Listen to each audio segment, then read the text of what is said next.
Taiwan is more important today than ever, as China has said its military is on high alert and it will carry out targeted military operations following the arrival of US House Speaker Nancy Pelosi in Taiwan. Taiwanese officials are claiming 21 Chinese aircraft have already entered their airspace as the White House defends Ms. Pelosi's rights to visit the country. by the time she touched down, tensions were ratcheting up. An American this senior on this soil is provocative. Tonight, China has launched a joint military operation around the island, including firing long-range ammunition and testing guided weapons. It is a display of military might as well as anger. The US and Taiwan have colluded to make provocations first, and China has only been compelled to act out of self-defense. In the face of the US's unscrupulous behavior in defiance of China's repeated and serious complaints, any countermeasures China is taking will be justified and necessary. Arriving to applause in the capital, Taipei, Nancy Pelosi said, "Our congressional delegation's visit to Taiwan honours America's unwavering commitment to supporting Taiwan's vibrant democracy. America's solidarity with the 23 million people of Taiwan is more important today than ever as the world faces a choice between autocracy and democracy." The United States continues to oppose unilateral efforts to change the status quo. It's pretty hard to get her to back down once something becomes a public dispute, and certainly by the time this became a topic as to whether she should go or not, it was already too late, knowing the speaker, to persuade her otherwise. And it probably wasn't in our interest at that point to let China talk us out of it, even if maybe it would have been better that she not go at all in the first place. The self-governing island is surrounded by South Korea and Japan to the north and the Philippines to the south. But China is its closest neighbour, just 112 miles away. Later this week, in 6 areas surrounding Taiwan, the Chinese military is expected to carry out further exercises, including live fire drills. Nancy Pelosi's trip may be creating a buzz, but it is not unprecedented. Speaker Newt Gingrich visited 25 years ago, but back then China was not the economic and military superpower it is today. The only US president to set foot in Taiwan was Dwight Eisenhower in 1960. This trip is largely popular with members of Congress, but in the 3D chess of international diplomacy, the privately voiced reticence in the White House and Pentagon may be linked to concerns about a different part of the world, Ukraine. So far, the Chinese have not provided any significant military support to Vladimir Putin, such as their world-class drones. But some here worry this visit may mean that could change. Tomorrow, Speaker Pelosi is expected to visit Taiwan's parliament, meet the president and host a lunch.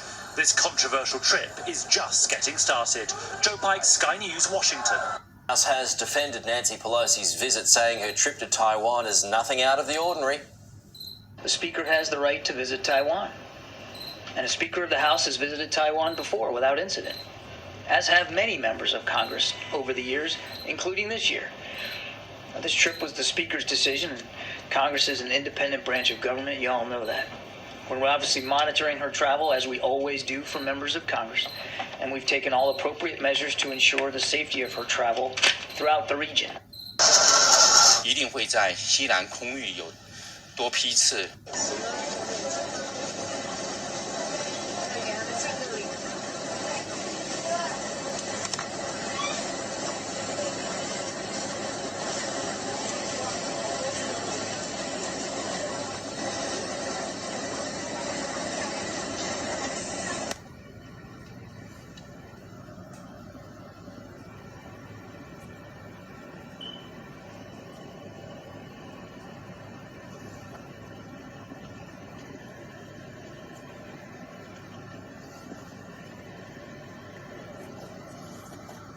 后在红绿灯路口左转。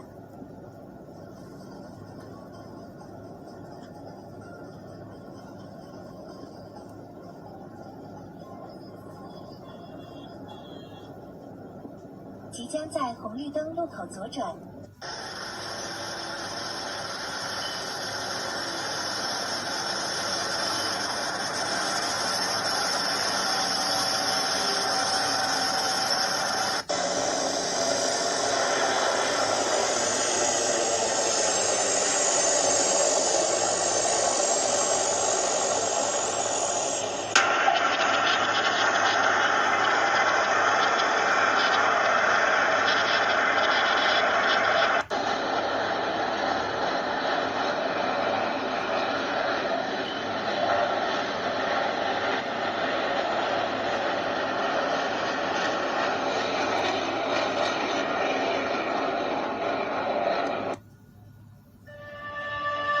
China has vowed to fight to the death as warships, tanks and fighter planes have been deployed amid fears war could explode over Taiwan.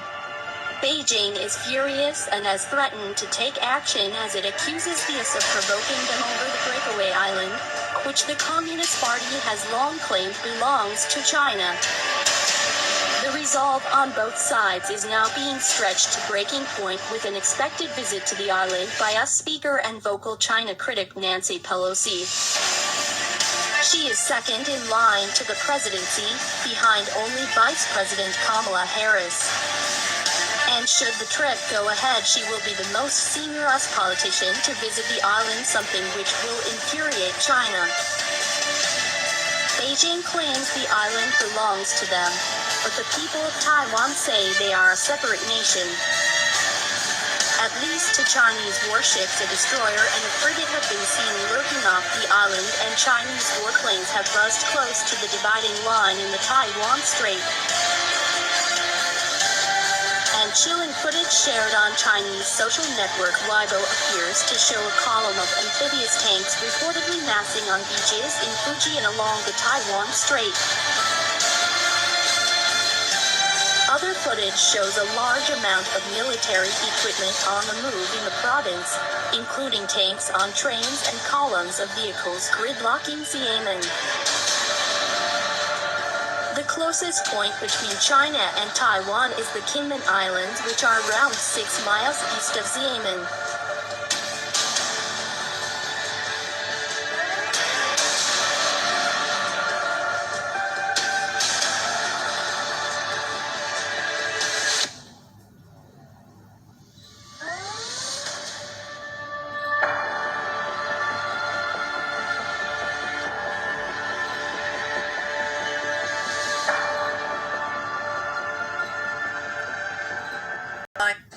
Taiwan's capital staged air raid drills today and mobilized its military for routine defense exercises. Now, for the first time in 45 years, the annual Wan'an exercise required civilians to evacuate to shelters as authorities aim to raise awareness and boost the island's preparedness for a possible Chinese attack. CNA's Victoria Jen was in the thick of it.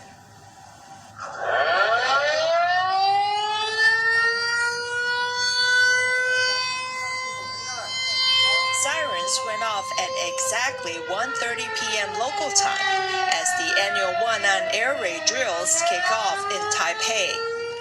Road traffic and pedestrian movement are immediately suspended for the next 30 minutes. For the first time, civilians, from pedestrians to people on the road, are required to get out from their vehicles and seek air raid shelters close by or face up to $5,000 in fines. When you hear the siren, don't panic. The first thing you should do is to take up your mobile phone and tap on the National Police Agency's app. And then by tapping on the air raid evacuation icon, you can find the nearest shelter to where you are. The shelter closest to my crew and I is an underground parking lot with a maximum capacity of over 10,000 people. Led by the borough chief and staff, we went down to the parking lot for cover.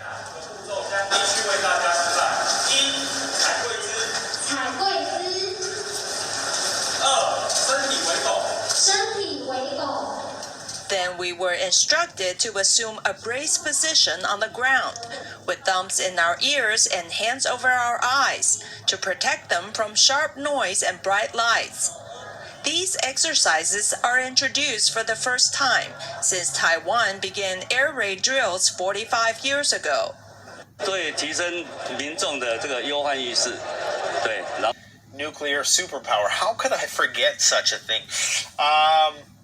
Right. So yeah, the China-Taiwan situation, the complete imminent destruction of U.S.-China relations is now hanging in the balance, and it's going to happen. It's now official. We are going to war with the Chinese and the Russians. Congratulations. Congratulations, government, military officials, mainstream media. You guys have done a great job Nothing to worry about. Apparently, the flippant mainstream media just views this as another walk in the park. It's going to be another Afghanistan or Iraq or Vietnam. All those successful wars that we've had will pale in comparison to how easy it's going to be to steamroll a country with 1.5 billion people and a $30 trillion GDP. It's going to be a walk in the park, so just don't worry about it. Anyways, guys, all jokes aside, shit's hitting the fan. So, China's ambassador to Pakistan said, when asked, what are we going to do in response to Pelosi's visit, smirkingly said, wait and see. What is China going to do? Do you think China has a plan? Do you think when this is the one thing that they've been focusing on in terms of, with respect to, exception of Hong Kong and a few other places, this is their primary focus from a geostrategic standpoint. Do you think they have a plan? Well, apparently there's videos of the Chinese moving around intercontinental ballistic missiles that have an estimated range of 12,000 to 15,000 kilometers and the ability to carry 3 to 8 nuclear warheads being transported to dispersal sites. Now, is the Chinese just releasing these videos in order to send a message in the same way that the Russians did that at the start of the Ukraine war? Possibly. Is there a reason that they are now amassing troops in areas that are opposite the Taiwan Strait, while Taiwan conducts military drills and is on high alert in response to this? Is there a reason for all this? Do you think they're going to respond? Well, what they've done, guys, is they're going to do the whole blockade thing.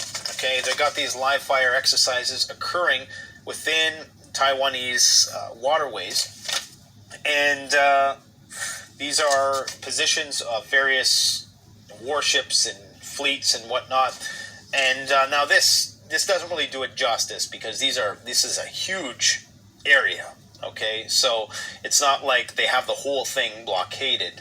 That would be physically impossible. They just don't have the manpower to do that. But what they can do is they can stop sending goods to Taiwan, which is exactly what they are going to do and what they've committed to do. So I think there's like 200 billion in trade that goes between Taiwan and China. And they're going to stop sending a lot of the goods that Taiwan needs just from China. Now, they haven't officially blockaded Taiwan from the rest of the world yet. Of course, that would be an all-out act of war in which the U.S. may or may not intervene. It's, they got these aircraft carriers within the region. Are they going to start World War III over this? I don't know. What do I know? To be brutally honest, do not rely on anything I say, because I'm an idiot. And I'm not privy to the intel, the higher level intel, that Nancy Pelosi and her entourage has. Look, it may well be the case that they have some sort of plan that I am not aware of, and I'm just an idiot. I'm willing to steelman my own arguments like that. Okay? I think that Zoom probably would have been a better option, but some people think that based on our past successes in Vietnam and Iraq and Afghanistan and all those places, that, it's best that we just confront the Chinese directly. What's the worst that could possibly happen? And I just have to accept that.